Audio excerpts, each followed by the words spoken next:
여러분은 온유하십니까? 너무 처음부터 갑자기 훅 들어오나요? 저는 온유합니다 라고 이렇게 자신 있게 말할 수 있는 사람이 과연 몇 명이나 될까요? 그럼 질문을 이렇게 한번 바꿔보겠습니다. 혹시 여러분 주변에 온유하다고 생각되는 사람들이 한두 명쯤은 있습니까? 아마 떠오르는 사람이 혹 있을 것 같아요. 근데 여러분들이 생각하는 그 온유하다라고 생각하는 그 사람들의 그 온유함은 사실 성경적인 온유함이 아니라 그냥 일상에 사용이 되는 온순함, 아마 그 정도일 겁니다. 굉장히 순하고 착하고 양보 잘하고 부드럽고 순박하고 유순한 그런 사람. 근데 성경에서 말하는 온유함은 우리가 이해하는 온순함과는 개념이 달라요. 온순함이란 그냥 사람들의 평가하는 성품이죠. 하지만 온유함은 하나님께서 인정하시는 성품이에요. 온순함은 태생적인, 날 때부터 그렇게 태어난 좀 순한 그런 기질과 성품. 하지만 온유함은 하나님으로 인해서 다듬어진 그런 성품을 의미합니다. 온순함은 표면적으로 나타나는 어떤 인간됨됨이, 인간성을 말하지만 온유함은 감추어진 속사람의 마음입니다. 또한 온순함은 사람의 뜻을 따르는 아주 순한 마음이라면 온유함은 철저히 하나님의 뜻에 순복하는 그런 마음이죠. 온유함으로 사용된 헬라어 단어는 프라우스라는 단어입니다. 이 단어의 뜻은 본래 길들여지다라는 뜻을 갖고 있어요. 뭐라고요? 길들여지다. 길들여지다. 어떤 힘이 있는데, 어떤 능력이 있는데 더 큰 힘에 의해서 컨트롤되는 거예요. 절제가 되고 조절이 되는 거예요. 더 강한 힘에 의해서 그것이 훈련된다는 의미예요. 신약 성경이 기록될 당시에 로마는 세계 패권을 지녔던 강력한 제국이었습니다. 모든 전쟁에서 승리를 거두었고요.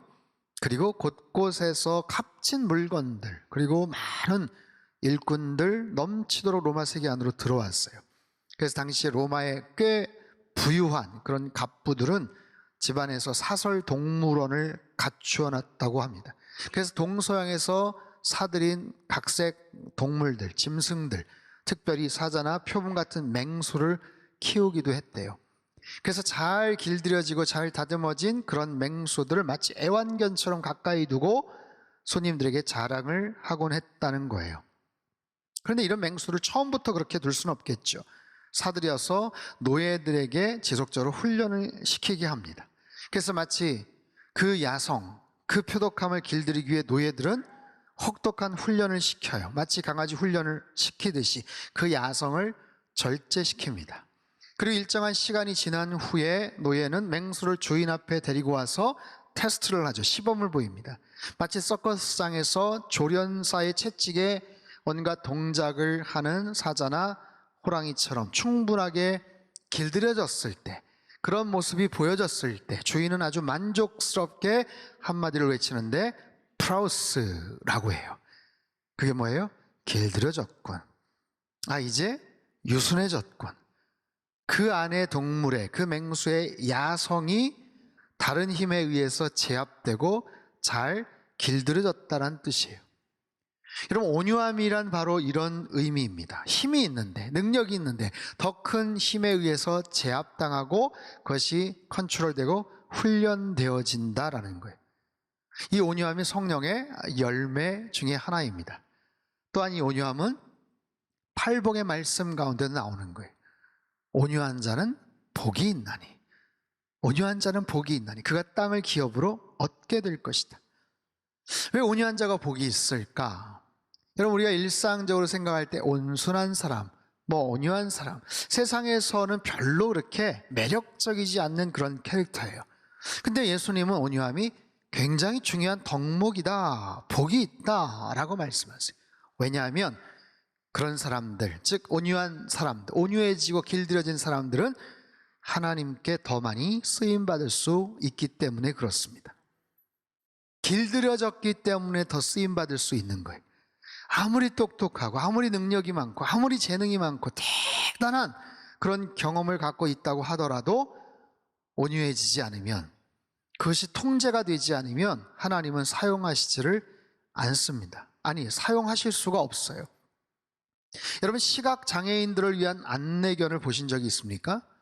포인터 같은 사냥개나 셔퍼트 같은 군견도 특별한 훈련을 받겠지만, 특별히 시각장애인들을 위한 인도견은요, 아주 엄격한 훈련을 받게 됩니다. 왜냐하면 작은 실수에도 시각장애인에게 아주 치명적인 피해가 입혀지기 때문에 그래요. 온유함은 이처럼 훈련되는 겁니다. 길들여지는 겁니다. 그것도 아주 철저하게. 10번 자르다가 한두 번 갑작스럽게 나타나면 쓰여질 수가 없어요. 여러분, 우리 안에도 그렇게 길들여져야 되는 그런 부분들이 있어요. 우리 안에도 그렇게 다듬어져야 되는 그런 품성들이 있어요. 우리의 생각이나 우리의 마음, 우리의 손과 발, 우리의 행동, 우리의 말하는 습관, 이 모든 부분에서 내 스스로 알고 있는, 아니면 누군가에게 지속적으로 혹시 뭔가 주목받고 있는, 아니면 지적당하고 있는, 아니면 스스로 정말 고치고 싶은 어떤 그런 부분들이 있겠죠. 그 부분만 잘 다듬어지면, 그 부분만 좀 더 길들여지면 참 좋겠다 싶은 그런 영역들이 있을 거예요. 때로는 하나님이 싫어하실 것을 알면서도 기어코 나의 고집과 뜻대로 뭔가를 하고자 하는 그런 영역들이 있죠. 그 부분으로 인해서 다른 건 굉장히 잘하는데, 굉장히 능력이 많은데, 굉장히 재능이 많은데, 그것을 통해서 하나님께 영광 올려드릴 수 있고 쓰임받을 수 있는데, 오히려 그 부분이 통제가 되지 않고 길들여지지 못했기 때문에 결정적인 순간에 하나님의 영광을 가리울 수도 있고, 그래서 그런 이유로 인해서 쓰여지지 못하는 그런 부분들이 있다는 거예요. 사랑하는 성도 여러분, 오늘 이 주제는 어떻게 보면 굉장히 우리에게 좀 부담스럽고 힘들 수 있는, 좀 회피하고 싶은, 내 속에 감추어둔 부분을 살짝 찌르는 것 같은 그런 내용이기도 합니다. 하지만 이 부분을 통해서 우리가 조금 더 다듬어지고 길들여진다면 하나님께서 우리의 삶을 더 주목하시고, 그 하나님께서 우리의 인생 가운데 새로운 비전, 새로운 소명, 새로운 어떤 삶의 기회들을 허락해 주시라고 저는 분명히 믿습니다. 자, 그렇다면 어떻게 우리가 실제적으로 온유해질 수가 있을까요? 온유한 사람이 되기 위해서는 어떻게 해야 될까요? 첫 번째, 여러분 간절히 사모하십시오. 뭘요? 온유함을. 내가 온유해지기를 원합니다. 아니, 나는 틀렸어. 나는 안 맞아. 난 다른 건 모르겠는데 이 부분은 나랑 좀 안 맞아. 나는 온유한 사람, 나는 별로야. 그렇지 않습니다. 여러분, 성경의 수많은 사람들을 보십시오. 누가 온유한 사람이었습니까? 성경의 수많은 사람들, 예수님을 제외하고 누가 온유한 사람이었어요? 예수님 말씀하시죠. 나는 마음이 온유하고 겸손하니 나의 멍에를 메고 내게 배우라.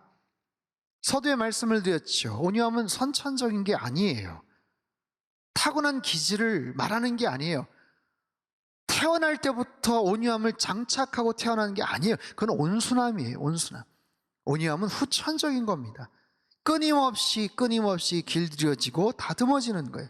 누구나 마찬가지. 그래서 예수님 말씀하시는 거예요. 내게 배우라. 배우라는 거예요. 너의 힘을 어떻게 사용해야 될지를 내가 알려주겠다는 거예요.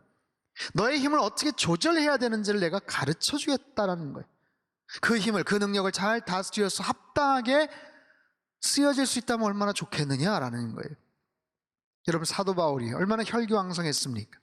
성격도 불같았고 대단한 열정을 가지고 소아시아와 유럽 전역에 복음을 전했죠. 예수님의 제자 베드로는 말할 것도 없습니다. 야고보와 요한, 우레의 아들이라는 별명이 있었어요. 그럼에도 그들은 각각 예수님을 만났고 예수님을 통해서 온유함을 배워갑니다. 자신들의 역량, 기질, 능력, 재능, 여러 가지 혈기왕성한 부분들이 주님 안에서 통제가 되기 시작하고 길들여지고 다듬어지는 거예요. 그 결과 사랑의 사도가 되었고, 나중에는 많은 사람들을 가슴에 품을 수 있는 그런 넉넉한 품의 소유자가 될 수가 있었죠. 바로 이런 모습, 주여 제가 더 온유해지기를 원합니다. 온유한 성품, 온유한 기질, 온유한 모습, 온유한 사람 되게 하여 주시옵소서. 주님께서 가르쳐 주시겠다고 말씀하세요. 주님 앞에 더 가까이 나가실 때 우리의 삶을 주님께서 여러 가지 모습으로 만져주실 거예요. 두 번째는요, 성령님의 뜻에 순종하라입니다. 여러분, 우리의 행동은요, 나름대로의 원칙과 기준이 있어요. 나름 굉장히 차분하고 합리적이고 설득력 있게 뭔가를 진행하고 판단하고 결정한다고 하지만 사실 대부분은 내 원하는 생각과 뜻대로 합니다. 내 고집대로 합니다. 내가 원하는, 내가 끌리는 그런 부분에서 뭔가를 결정을 해요. 근데 그런 마음과 그런 기질을 갖고서는 온유해지기가 참 어렵습니다. 아마 끝도 없이 충돌할 거예요. 내 뜻과 성령님의 뜻이 충돌을 합니다. 나의 시선과 주님의 시선이 충돌합니다. 나의 어떤 여러 가지 결정 방식, 행동 패턴과 하나님께서 원하시는 방식과 계속해서 충돌할 겁니다. 그 상황 속에서 그것이 부딪힐 때 내가 어떻게 순복하느냐, 내가 더 온유해지느냐, 거기에 따라서 내 모습은 훨씬 더 귀한 모습으로 쓰여지거나 아니면 그렇지 않거나 결정이 돼요. 그래서 언제나 성령님의 뜻, 두 가지 중요하게 생각을 하세요. 뭐냐면 첫 번째는 성령님의 뜻을 분별하는 것이고 두 번째는 순종하는 겁니다. 분별과 순종은 대단히 중요한 주제예요.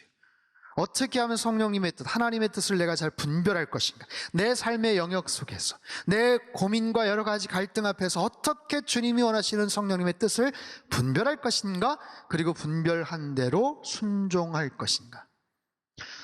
성경에 보면 시몬이라는 사람의 이야기가 소개가 돼요. 그는 성전 주변에 머물면서 메시아를 고대하며 살던 나이가 많았던 노인입니다. 근데 성경은 그가 성령의 사람이었다라고 소개를 해요. 누가복음 2장 25절에서 27절까지 말씀을 우리 같이 한번 읽도록 하겠습니다. 시작. 예루살렘에 시몬이라 하는 사람이 있으니 의롭고 경건하여 이스라엘의 위로를 기다리는 자라. 성령이 그 위에 계시더라.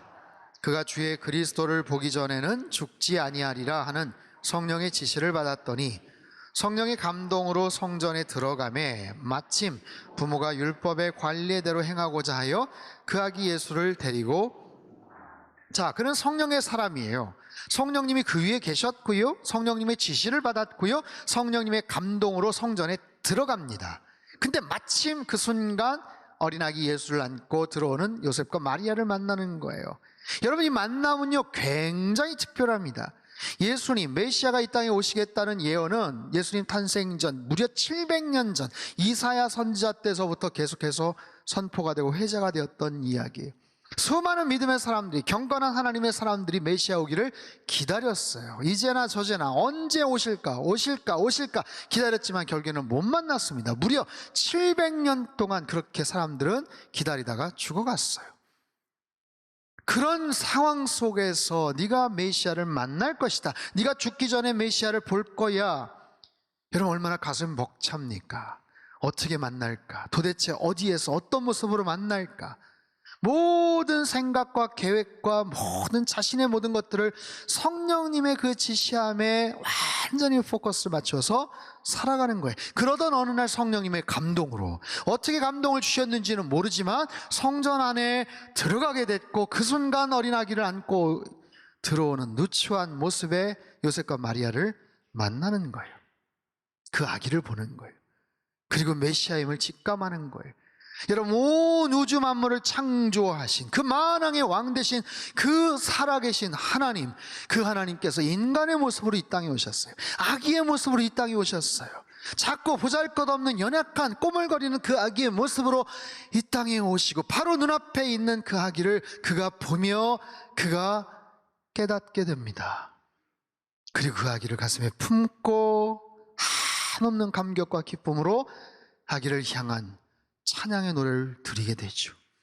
여러분, 시므온은요 성령 충만했어요. 성령님의 뜻, 성령님의 생각, 성령님의 지시가 무엇인지를 온 촉각을 기울여서 살았던 사람이기에 그는 놀라운 경험을 하게 되는 거예요. 하나님을 품에 안는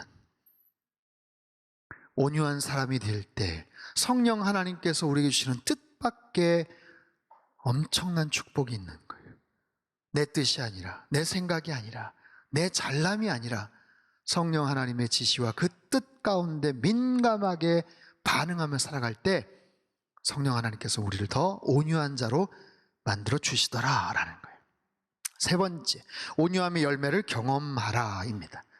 여러분, 온유함은 성령의 열매입니다. 열매는요, 누군가의 유익을 주죠.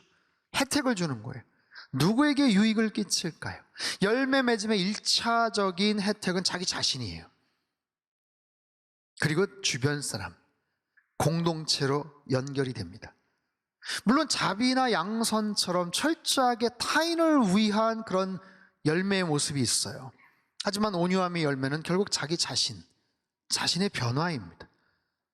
성령의 열매가 다 그래요. 사실 내가 더 사랑할 줄 아는 사람이 되는 거예요.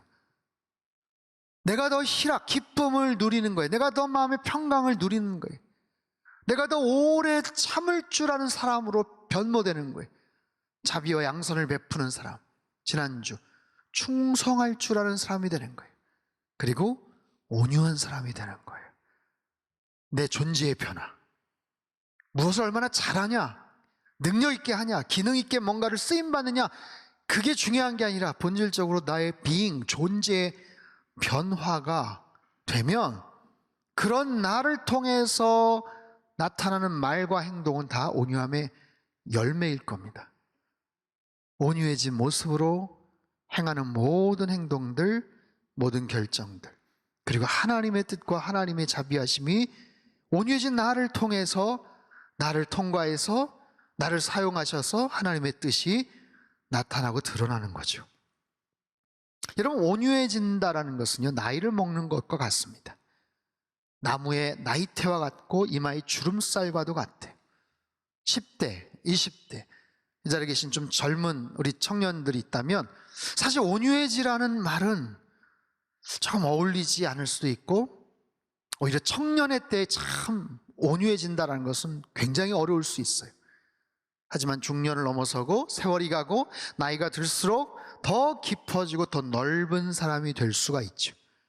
과거에는 굉장히 아등바등했는데, 과거에는 굉장히 예민하고 센치하게 행동했는데, 이제는 좀 더 넉넉한 품을 갖고 포용하고 이해하고 조금 더 사람들을 더 다듬고 더 풍성한 그런 모습으로 변화되는 것. 그래서 온유한 사람이 된다는 것은 굉장히 멋진 변화입니다. 온유한 사람은 복이 있나니, 온유한 사람은 하나님께 쓰임을 받는 거예요. 여러분, 충성하는 자만 쓰임받는 게 아닙니다. 온유한 사람이 될 때 하나님께 더 크게 쓰임을 받을 수가 있어요. 자, 어떤 의미에서 충성과 온유는 동전의 양면과도 같아요. 내가 자발적인 능력, 자발적인 그런 결단과 의지를 가지고 섬기겠노라 다짐하는 것이 충성이라면, 온유함은 그 반대예요. 그렇게 쓰여지도록 기회를 얻는 거예요. 왜요? 길들여졌으니까. 사용될 수 있도록 길들여져 있고 준비가 되어 있으니까. 그래서 충성과 온유는 그 내면과 외양에 있어서 헌신하는 사람들, 쓰임받고자 하는 사람들에게 있어서 대단히 중요한 덕목이 됩니다. 예수님께서 삭개오를 부르셨어요. 삭개오의 이름을 불러주신 예수님, 삭개오야 내려오라, 내가 오늘 너희 집에 유하겠다. 전적인 하나님의 은혜죠. 주님의 은혜죠. 근데 그 이전에 삭개오가 돌감람나무 위로 올라갑니다. 그 안에 간절함이 있었고 사모함이 있었어요. 변화에 대한 사모함, 내 인생이 이렇게 돼서는 안 된다는 간절한 그런 사모함이 있었고, 그 부르심에 대한 즉각적인 순종이 있었던 겁니다. 하기 싫은데 억지로 시킨 것 아니에요. 내가 아니면 할 수 없다고 교만과 자랑을 하는 것도 아닙니다. 부르심은 전적인 하나님의 은혜요, 섭리이지만 주님을 향한 나의 간절한 그리고 겸손한 헌신과 고백이 필요한 거예요. 제가 그렇게 훈련받고 싶습니다. 그렇게 쓰여지기를 원합니다. 그러한 분들에게 반드시 필요한 것이 바로 충성과 온유입니다. 내 온 힘을 다해서 하나님께 헌신하는 것, 그게 충성이에요. 반대로 내 온 힘을 빼고 하나님께 길들여지는 것, 그게 바로 온유입니다. 묻겠습니다. 충성이 더 어려울까요? 온유가 더 어려울까요?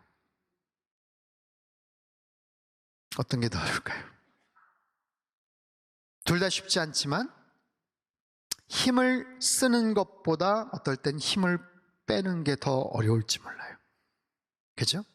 할 수 있는데 하지 않은 거예요. 힘이 있는데도 참는 거예요.